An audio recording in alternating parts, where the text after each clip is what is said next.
The water came in silence, not crashing, not roaring.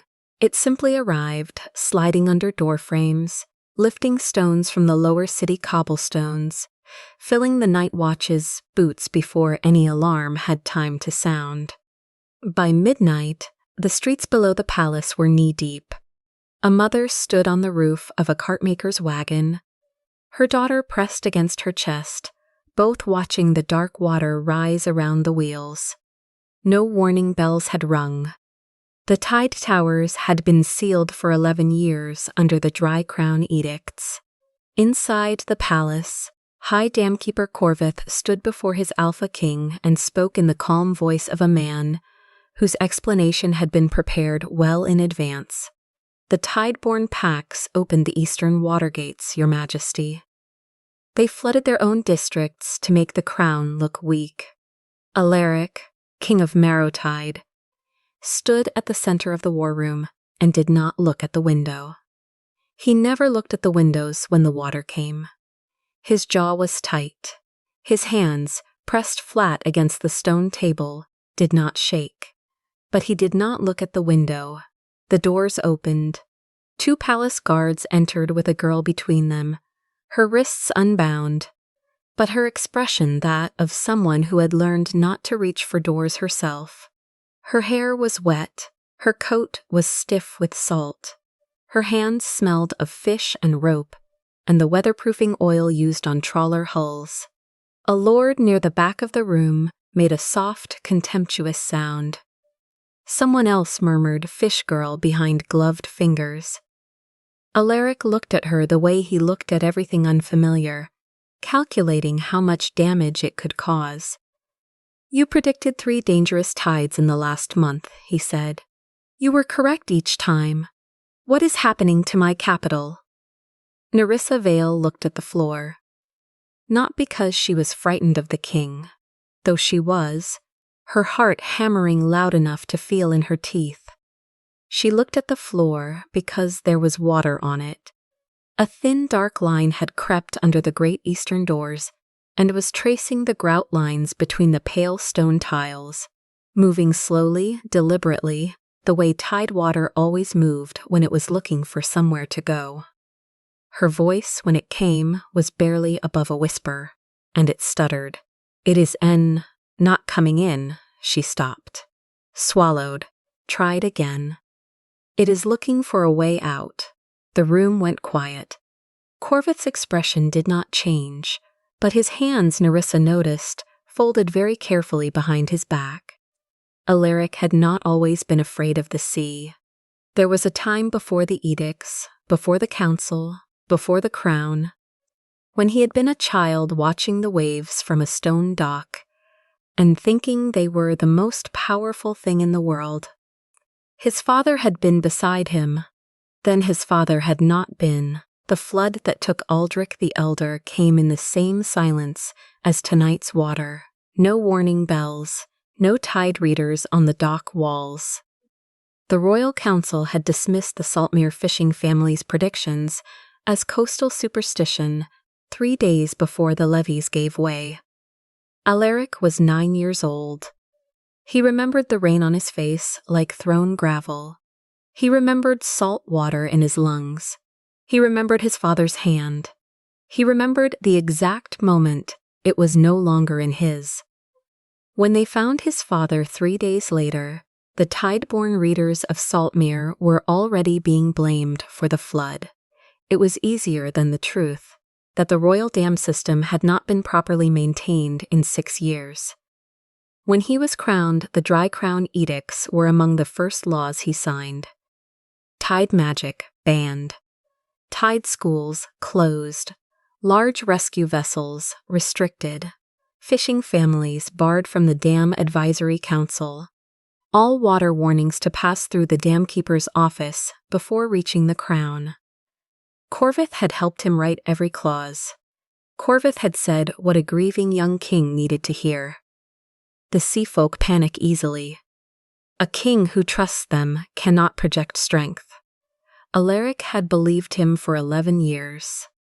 While the lower cities flooded, while the wells turned brackish, while the mud beneath the royal dam foundations began, slowly and without witness, to whisper. Nerissa had grown up learning 2 languages. The first was the common tongue, used for market trade, for her mother's letters, for the careful conversations you had with people who had the power to take things from you. The second was the language of water. It was not magic in the way the Dry Crown Edicts described it. Not lightning from the fingers, not a tide witch pulling currents by will. It was observation. It was the smell of the wind 15 minutes before the wave pattern changed. It was the way shore crabs moved when the deep current shifted beneath the surface. It was the sound a wellstone made when the water table was rising from below rather than draining from above. It was the thin, metallic taste of water leaking through cracked clay rather than through proper filtration beds. Her mother, Sarah, had been one of the best tide readers in Saltmere before the edicts came. When the Damkeeper's officers arrived to burn the village's tide journals, her mother had not fought them. She had stood in the doorway of the fishing shack and watched the smoke rise from the harbor square with an expression Nerissa had spent years trying to understand. The following season, a secondary levee broke. 3 families in the eastern marshes received no warning in time. 11 people, 2 of them were children Nerissa had grown up playing with on the dockside. She learned to read water in secret after that. She also learned to be afraid of her own voice, afraid that speaking clearly, speaking with certainty, speaking about what the water was doing before anyone with authority wanted to hear it, was the fastest way to lose something else. When she was brought to the palace, she had been awake for 36 hours. She had been tracking the tide shift for 3 days. She had tried twice to pass warnings through the Damkeeper's office. Both times her reports had been redirected. In the palace war room, she pressed her fingernail into her palm until the sting was sharper than her fear. She told herself, "They will laugh, and you will still be right." She had not yet learned how much she was wrong about that. Alaric gave her access to the royal dam inspection route. Not freely, not generously, it was a test. He wanted to see what this salt-smelling girl from the harbor would say when she stood in front of real engineering. Corvith led the walk personally, naming every beam and gate coefficient with the smooth, unhurried cadence of a man demonstrating competence to someone he considered beneath instruction. He quoted figures. He described recent maintenance with a specificity that almost sounded like evidence. Nerissa listened. At the 3rd dam face, she placed her palm against the stone. She tilted her head. She crouched and pressed her ear to the base of the wall. She scooped a handful of the seep water leaking from the lower courses, held it to the light, and put a single drop on her tongue. Corvith watched her with the controlled expression of a man holding back something he considered beneath him. "Well?" Nerissa stood. "The water is not hitting this dam like it should." She stepped back and pointed to where the face stone met the earth. "The stone is carrying the water's impact, but underneath, the core is not answering." She pressed her knuckle against the wall and knocked. The sound that came back was not the flat resonance of solid fill. It was a hollow report, the sound of air where there should have been stone. Mael, the royal stonewright, who had been standing at the back of the inspection party, with his arms folded and his mouth pressed closed, went very still. He had sent a report about this 2 years ago. The report had not reached the king. "You're saying the core is hollow," he said. "Not a question." Nerissa nodded. "I'm saying the water knows it." Corvith's voice remained very even. This is the imaginative speculation of someone who reads shells on a beach. But Mael was already walking forward, pressing his own hand against the stone, and Alaric, watching from the far edge of the inspection walkway, was watching Corvith's hands very carefully. The first real test came sooner than anyone expected. A tide alignment Nerissa had been tracking for days finally locked into the worst possible combination. A deep channel current shifting north, rain load saturating the upper hills, and a spring surge 3 days ahead of the official schedule. Alaric gave her a small evacuation trial in the eastern flood districts. Reluctant authorization, a 2-hour window, an implicit understanding that she was being observed. Nerissa spent the night studying the district maps. She planned the route with the logic she knew. The logic of a fishing village girl who understood how tidewater moved across flat ground, the paths that got you to high ground fast, the routes that ran slightly upward even when they looked level. She chose North Ridge. The route ran low through the district, cut under the river bridge, then swung up to the ridge road in a long arc that would get people clear of the flood zone before the surge peaked. It made sense in her mind. It made sense the way the old routes in Saltmere made sense.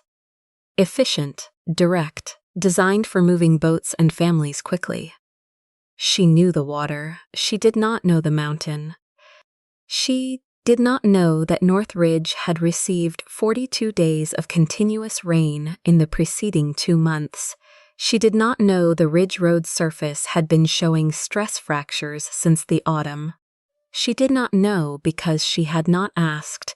She had asked about the water. She had not asked about the stone. The convoy moved at first light. By mid-morning, the mountain-facing section of North Ridge had given way. Not collapsed, sheared sideways, a long section of packed earth and old paving stones sliding down the saturated hillside and taking the eastern track with it. 3 wagons stuck, the 4th overturned. People were scattered across a slope of sliding mud with surge water rising in the valley below. Nerissa was wading through knee-deep water when she heard it. A low grinding that had nothing to do with waves. She turned and saw the ridge road crumbling. She was already moving. She pulled 2 children from a tipped wagon. She helped an elderly man onto a cart before the mud reached his waist. Mountain Wolf scouts from Captain Rowan's unit reached the upper section first. They had better footing on the high ground and knew the rock face the way she knew the harbor floor.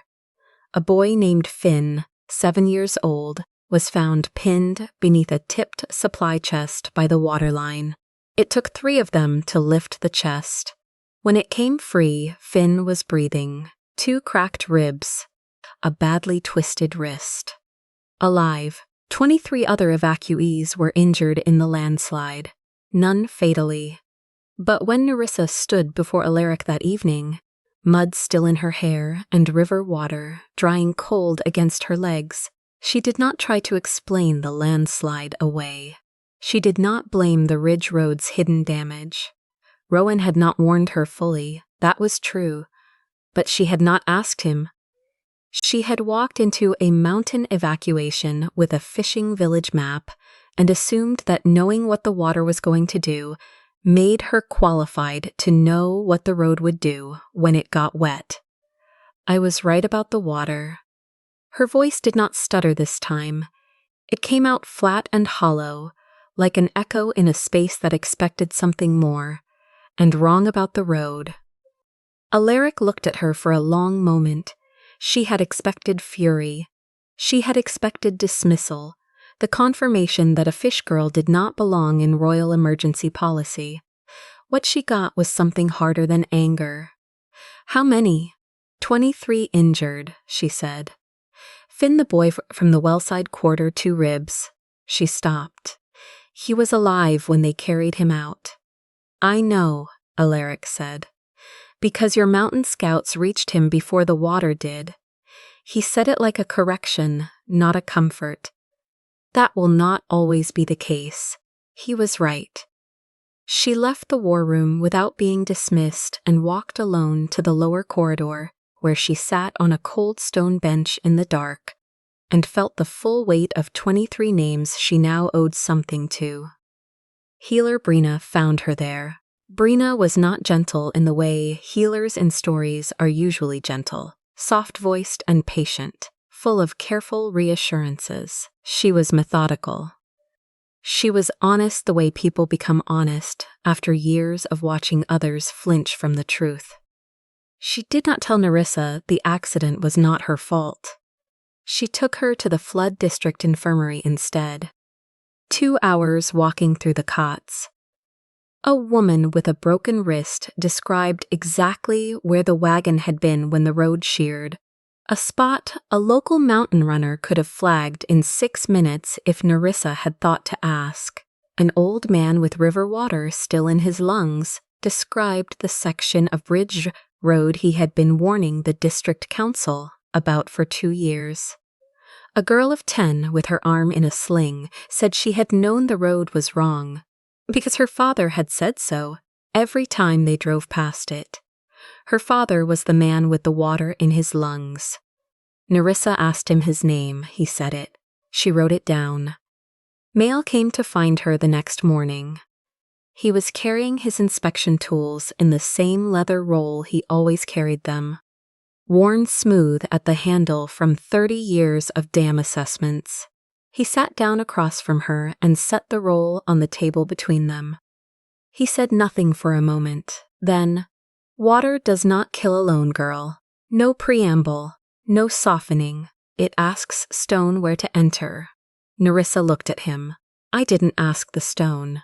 "No," Mael said. "You didn't." He unrolled the leather case and laid the tools out between them, one by one.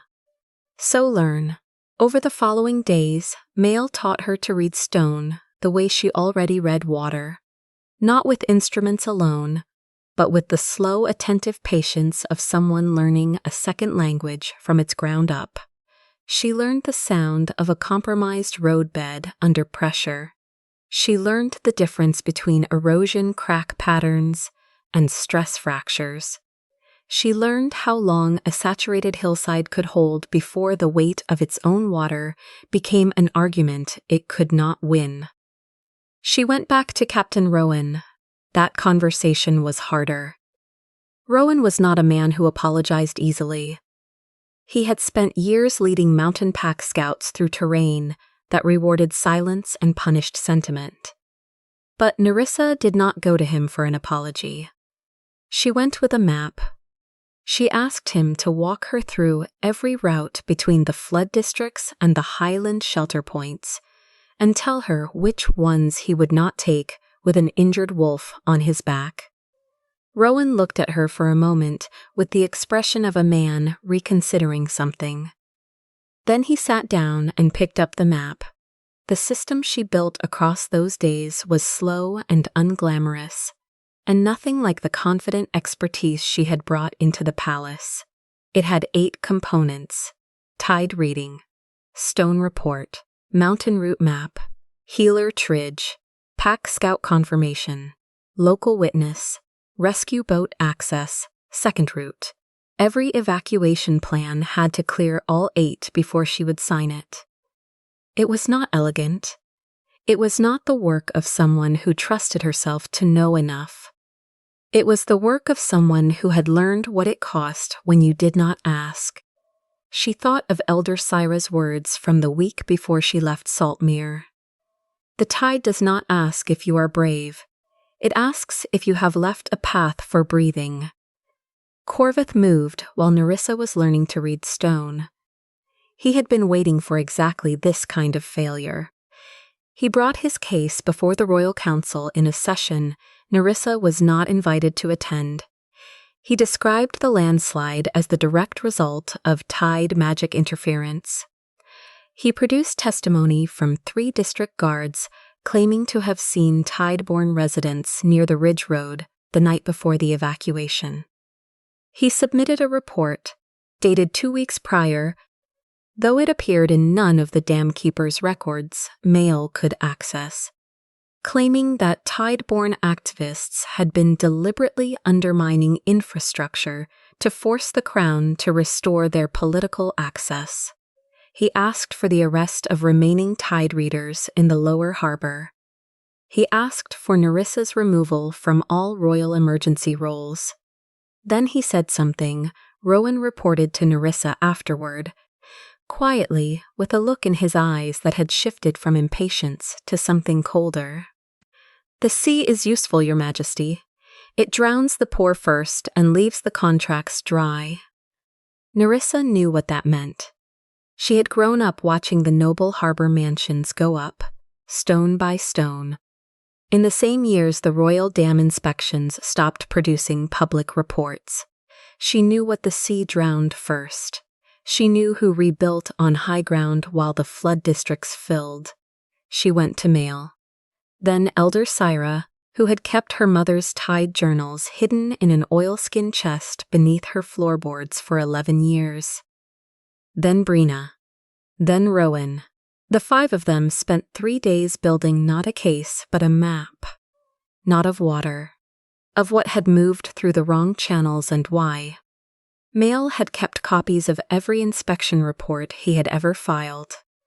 9 years of records showing declining core integrity in the primary dam system, flagged repeatedly, never acted on. He walked them back to the dam face and cut a small test bore.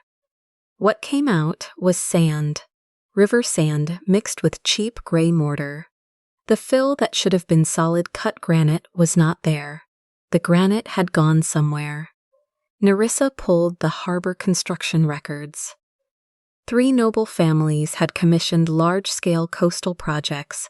In the same years, the royal dam fill material budget had increased dramatically, while producing visibly less work on the dams themselves. The granite had not been lost. It had been sold. When Nerissa stood before the King's Council, she did not describe what she felt about any of it. She had learned that from the water. Water does not argue. It shows you where the path is. She showed the hollow core samples, the material ledger, where the granite had gone. The tide journals her mother had compiled, predicting the current flood risk in exact terms, written 6 years before they were made illegal. The testimony of 11 flood district residents whose saltwater well reports had been filed with the Damkeeper's office and never answered. The sealed eastern watergate. The one Corvith claimed tide-borne residents had tampered with, and the ironwork on its hinges, which matched invoices in the Damkeeper's accounts from 4 years prior. The hinges had been welded shut by a contractor whose payment appeared twice in the ledger under different billing codes. Here is where the water entered. Here is who sealed the wrong door. After the council session, after Corvith had been escorted from the chamber by the household guard, Alaric asked to see the tide journals. The real ones. Elder Syra brought them herself, carrying the oilskin chest in both arms, like something fragile which it was. Alaric sat with the journals for a long time. Nerissa did not wait in the room while he read. She went down to the lower corridor and stood at the window that looked out over the harbor approach road and watched the water moving in the dark. When Alaric came to find her, she heard him before she saw him. His footsteps were very careful. The footsteps of someone who was not moving toward something so much as forcing himself to stop moving away from it. She had not asked him to come here, but she had asked him something else, 2 days ago, in the middle of the evidence preparation. She had asked him to come to Saltmere, not to inspect, not to observe, to listen. She had said it without expecting it to work. He stood beside her at the window. He was looking at the harbor. His hands were at his sides. They were not entirely still. "When I was 9, he said, the sea took something from me I had no way to get back. She did not say she was sorry, she said. I know. And I turned it into law, he said. Not asking, telling. The way a man says something he has known for a long time and finally run out of ways to avoid saying aloud.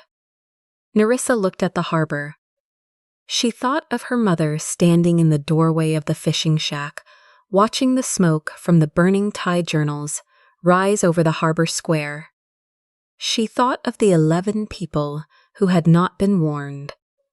She thought of Finn and his cracked ribs and the way he had looked at her from the stretcher with the uncomplicated seriousness of a child trying to figure out whether it was safe to cry. "You made laws against the sea," she said, "but the sea was never the only thing that drowned us." Alaric was quiet for a long moment. Then he turned and looked at the harbor properly. Not sideways. Not with the careful peripheral avoidance she had watched him practice since the day they met. He looked at it. He did not look away. "I want to see it," he said, so she took him to Saltmere in the morning. Without the household guard, though Rowan walked a discreet distance behind them. The dock was quiet at that hour. The tide was low, a gentle, receding tide pulling back along the old stone slipways, leaving dark wet lines at the high water mark. Alaric stood at the edge of the dock and looked at the place where his father had stood. His hands were at his sides. The smell of salt was very strong. He did not leave. Nerissa stood beside him and said nothing. She did not fill the silence. She waited until he had breathed through it. Through the smell, through the sound of the water, through whatever he was carrying, and let him find the other side of it on his own. "I thought ruling meant keeping the sea away." The words came out the way things come out when they have been carried for 11 years, in a form never spoken aloud. "You taught me it meant learning how to breathe when it came." Nerissa was quiet for a moment. "I'm still learning that too," she said. "I still have to check all 8. Every time." He was watching her now with the careful attention of a man who had finally decided to pay attention to things he had been avoiding. "One day," he said, "would you teach me to read the tide? Not because the kingdom is drowning. Just to know." Nerissa reached into the pocket of her coat and pulled out a shell, a small spiral cone she had picked up from the low water mark on their way to the dock. She held it out. He took it. "Listen first," she said. "The sea does not answer kings faster." The flood Nerissa had been tracking arrived on the first night after the council session. No ambiguity in the forecast. The surge would be the largest in a generation, and the primary dam system, with its hollow core and its sand fill, was not going to hold it cleanly. Corvith's instinct, even in custody through his supporters on the council, was the same as it had always been: build the walls higher. Nerissa stood before the council and said, "A drowning city does not need a wall first. It needs a throat." The breathing canals were not a miracle. They were infrastructure. Secondary channels running from the low districts out through the unused flood plain west of the city, carrying water away before it could build enough pressure to take down walls. Dam couplings that could open in sequence rather than all at once, releasing pressure in manageable stages, the way a body breathes rather than the way a dam breaks. Tide bell towers on the harbor approaches, giving each district specific instructions. 1 bell, prepare. 2 bells, open the secondary gates. 3 bells, move the low districts. Mountain wolf scouts on every elevated route. Tide pack teams on every flood channel. Healer triage at every shelter point.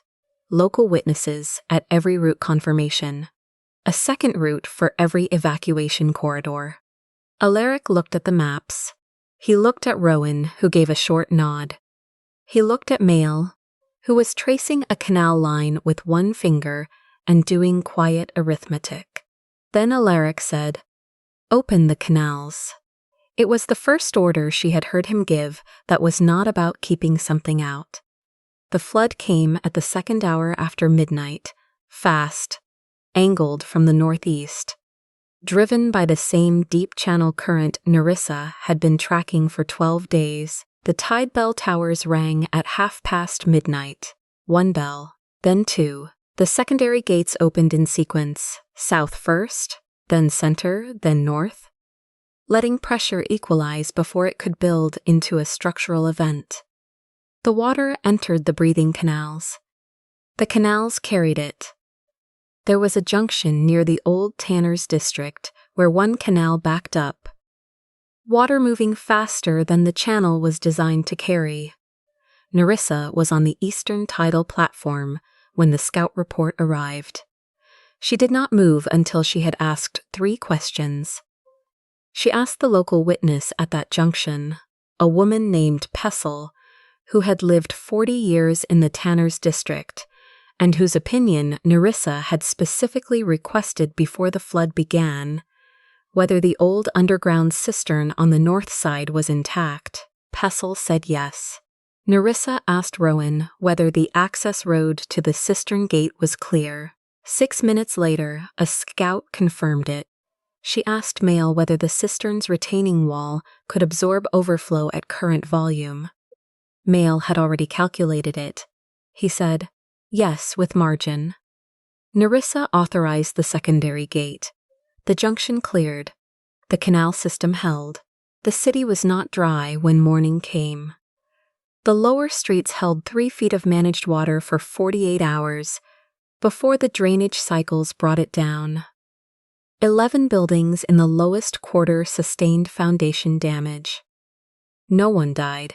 Alaric was at the main dam face when the surge peaked. He had come down to the water level himself, not because Nerissa asked him to, but because he had made a decision somewhere between Saltmere Dock and the war room, and it was the kind of decision that had to be finished by doing. He turned the primary gate wheel himself at the moment of peak surge. He stood in ankle-deep water on the dam platform while the tide rushed through the breathing channels. He watched it move through the city he governed. He watched it go. He did not turn away. Little Finn, evacuated in the first wave, watched the water fill the street from a shelter window on High Copse Road. He had asked, apparently, if the fish girl was the one in charge of the water bells. His mother had said yes. He watched the signals ring and said they made sense. Like tide steps, he said, like the old harbor walk. His mother had not known what that meant, but Nerissa, when she heard it later, recognized it. Her mother had taught her that rhythm. 3 days after the flood, Corvith was formally presented with the evidence in the council chamber. Alaric did not use his alpha command, the guttural, dominant resonance that could make a lesser wolf's legs give way. He presented the evidence. He let it speak. The hollow core samples, the material ledger, the granite in the noble mansions, the contractor invoices in duplicate billing codes, the sealed gate hinges, the buried inspection reports. The tide journals that had predicted this flood in these terms years before they were made illegal. Corvith listened with the expression of a man calculating what he had left to work with. At the end, he looked at Alaric and said nothing. He was remanded to the custody of the household guard. 3 noble families were called in for a counting review. Then Alaric dismissed the council and stood before the flood district representatives who had been allowed in as witnesses. I gave Corvith the authority to do this, he said, not as a political maneuver, as a fact. I signed the Dry Crown Edicts because I was afraid of the sea. I banned the knowledge that could have saved these flood districts because it reminded me of what I had lost. I trusted a man who told me what I wanted to hear. I dismissed the people who told me what was true because their truth was uncomfortable. He paused. That is not a list of things that happened to me. It is a list of things I chose, and I am responsible for them. In the silence that followed, a flood district representative named Dini who had lost his warehouse in 3 separate floods in the last decade, said, "Good. Now, what are you going to do about it?" The flood districts had been holding their own conversations. Not with the council, not with the crown, with each other. In community halls and shelter houses, the representatives of the 14 most affected districts had been arriving, slowly, and with a great deal of argument, at a shared conclusion. They needed someone who understood their problem to have real authority, not an advisor, not a consultant, a regent, a tide regent. Someone with the authority to issue emergency flood orders without waiting for royal approval. Someone with the right to override dam construction decisions on safety grounds.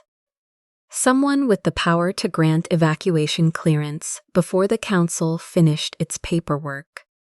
They submitted their proposal to the crown formally, signed by all 14 district representatives and 3 Tide Pack elders.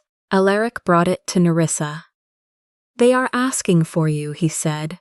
Nerissa read the proposal twice. She thought about her mother's burned tide journals. She thought about 11 people who had not been warned. She thought about North Ridge, and Finn's cracked ribs, and Pestle knowing the cistern was intact, because she had lived 40 years beside it. She thought about 8 components, and second roots, and the long, unglamorous work of building a system that asked enough questions before it made decisions that cost lives. "I will take it," she said. "If they are certain." "They are," Alaric said. They wrote this without being asked. On the day of the charter signing, Alaric read each provision aloud. The Dry Crown Edicts, repealed in full. Tide schools, reopened. Tide Sense recognized as legitimate civic expertise. Large rescue vessels permitted. Fishing families restored to the Dam Advisory Council. All dam projects to require sign-off from a stonewright, a tide reader, and a local witness before construction. Flood districts granted the right to issue evacuation orders independent of Crown approval. The Tide Regent granted emergency authority equal to the Crown in all matters of flood management, water infrastructure, and population movement. Tideborne residents not to be held responsible for flood offense without material evidence. The breathing canal system designated the permanent flood management framework for all coastal districts. Mountain wolf packs and tide packs to form joint emergency response teams. All flood maps to include both water routes and human movement routes. Nerissa was not made queen. She was not crowned Luna because a king had finally noticed her. She was Tide Regent because the people who lived at the water's edge had asked for her by name. That was the victory that mattered. Nerissa signed the charter alongside Alaric. Her hand did not shake. A year passed. The breathing canals moved water through the capital the way lungs moved air. Not perfectly, but with the steady functional regularity of something designed to live rather than to resist. The tide bell towers rang their sequences. The district shelters ran monthly readiness reviews. Mountain wolves and tide pack teams drilled joint evacuation routes on the highland corridors. Stonewright Mail submitted his inspection reports to a joint oversight body that included both dam engineers and tide readers, and the reports were read. The children of Saltmere learned the tide step rhythm in the open. They also learned the forest signs, both together. Because the question the kingdom asked now was not, how do we keep the sea out? It was the harder question, the one that required all 8 answers before the first evacuation order could be signed. In the council chamber, on the morning of the first flood season under the charter, a lord from the northern uplands proposed a new barrier wall along the southwestern harbor approach. To keep the sea at a safer distance, he said. Alaric began to speak. Then he stopped. He turned to his right. Nerissa leaned forward. Where will the water go? Mael laid a stone survey map on the table. Brina set a triage map beside it. Locations of care houses and schools in every district the wall would affect. Rowan added a Highland route assessment. A young fisher from the Saltmere delegation, a girl named Corey who had not yet learned to be quiet in council chambers, laid a tidal flow map on top of the rest. She traced the channel with one finger. If you build here, she said, the surge doesn't stop. It just hits the harbor quarter instead of the approach road. The Lord looked at the maps. He looked at the king. He looked back at the maps. I see, he said. He did not withdraw the proposal that morning, but he requested 2 weeks to review the full impact assessment. It was the first time in Nerissa's memory that a proposal to build something against the sea had been met with a question instead of a budget line. She thought, but did not say, that it was a beginning. Alaric had feared the sea because it took his father, but he had almost lost his kingdom by making fear into law. Nerissa did not teach Marrowtide to defeat the water. She taught it to leave room for breath.